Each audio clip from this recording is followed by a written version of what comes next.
MLC ఎన్నికల్లో పోటీ చేస్తున్నటువంటి సమయంలో పట్టభద్రుల ఎమ్మెల్సీ వరంగల్ నల్గొండ ఖమ్మంకి పోటీ చేస్తున్నటువంటి సమయంలో బీసీ వాదం ఇంత లేదు, ఇంత చైతన్యం కూడా లేదు. అప్పుడు ఇంత చైతన్యం లేదు. ఏమున్నా నేను మా టీము అహోరాత్రులు కష్టపడి మా వెంకటరెడ్డి అందరం కూడా అహోరాత్రులు కష్టపడి ప్రజల్ని మెప్పించి ఓటు తీసుకొచ్చి గెలిపించడం జరిగింది.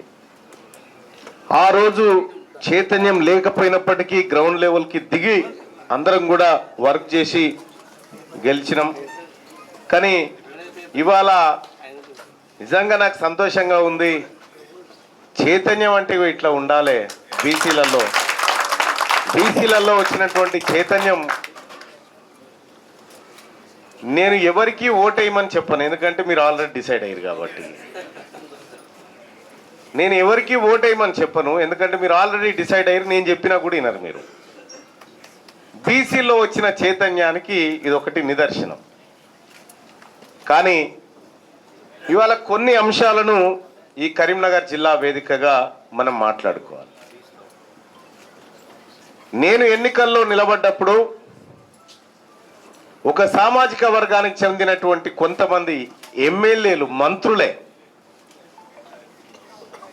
ఆయన ఎన్నికలకు మేము ఎందుకు పనిచేస్తామా అని ఒక ఆయన అమెరికా పోయిండు, ఒక ఆయన ఆస్ట్రేలియా పోయిండు, ఒక ఆయన ఇటు పోయిండు అటు పోయిండు. సరే, నన్ను అడిగిరు ఆ రోజు విలేకరులు చాలామంది, ఏంది మరి మీ పార్టీ నాయకులే నీకు సహకరిస్తలేరు కదా అని చెప్పానంటే, మరి ఎట్లా గెలుపెట్లా అనేటువంటి చర్చ ఇక్కడికి వచ్చిన విలేకరు సోదరులు ఎవరైతే ఉన్నారో వాళ్ళ మిత్రులే అడిగితే నేను చెప్పిన, నేను ఇండిపెండెంట్గా పోటీ చేసిన రోజు నా చీఫ్ ఏజెంట్ ఈయనే ఉంటాడు నరసన్న, అగో 39వ నెంబర్ నాది. బ్యాలెట్ 70-73 మంది పోటీ చేస్తే 39వ నెంబర్ ఇండిపెండెంట్గా పోటీ చేస్తే ఆ రోజు పట్టభద్రులంతా ఇంత పేపర్ నిండి ఉన్నటువంటి బ్యాలెట్ పేపర్లో 39వ నెంబర్ యాడుందని ఎంకులాడుకొని అద్దాలు సరి చేసుకొని 1,00,000 ఓట్లు గుద్దిపోయారు నాకు.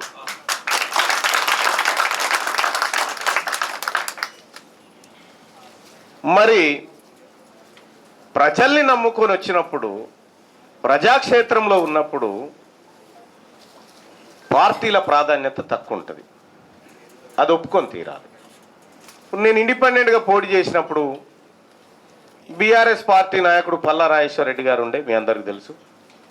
వందలాది కోట్ల రూపాయలు ఖర్చు పెట్టినప్పటికి కూడా కొద్ది తేడాలో ఓడిపోవడం జరిగింది. ఆ రోజు తీన్మార్ మల్లన్న ఎక్కడ కూడా కృంగిపోకుండా ప్రెస్ మీట్లో మాట్లాడి చెప్పిన, ఈ ప్రజాస్వామ్యాన్ని చెరబట్టినటువంటి వ్యక్తులను ప్రగతి భవన్ నుంచి బయటికి గుంజుకొస్తా అని చెప్పిన అన్నట్టుగా కార్యక్రమాన్ని చేసి చూపెట్టింది. ఆ తర్వాత ఎన్నికల్లో ఇండిపెండెంట్గా పోటీ చేస్తే ఇంకా భారీ మెజార్టీతో గెలిచేటోని మొన్న. అయినా కూడా కాస్ట్ సెన్సస్ చేస్తామని రాహుల్ గాంధీ గారు ఏదైతే ఈ దేశానికి హామీ ఇచ్చారో అది నన్ను బాగా ఇంప్రెస్ చేసి కాంగ్రెస్ పార్టీని గెలిపించిన ఎమ్మెల్సీ ఎన్నికల్లో